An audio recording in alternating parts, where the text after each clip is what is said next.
Bienvenue dans votre jardin intérieur.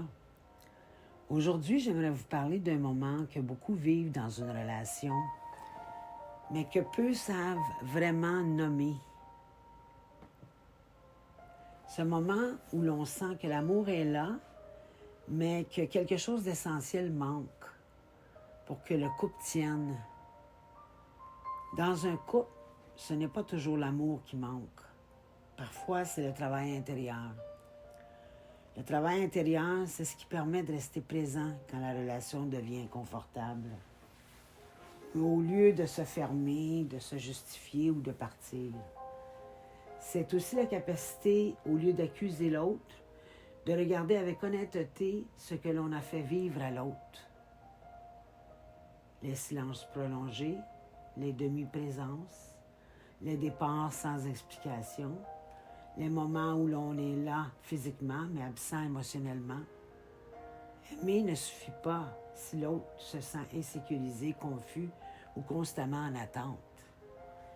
Ce n'est pas une question d'intention, c'est une question d'impact.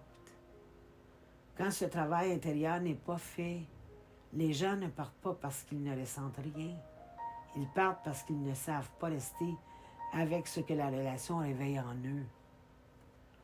Ils entrent parfois dans un couple comme un coup de vent, avec intensité, avec présence apparente, puis ils repartent de la même façon, dès que la relation demande de la profondeur, de la constance ou une vraie responsabilité émotionnelle.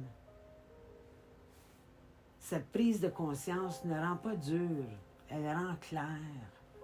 Elle permet de dire sans colère et sans drame: je ne veux plus être dans une relation où l'engagement émotionnel n'est pas possible. Parce qu'un couple ne tient pas seulement sur l'amour, il tient sur deux personnes capables de se rencontrer elles-mêmes et de rester présentes. Le travail intérieur n'est pas spectaculaire, mais sans lui, rien de solide ne peut rester.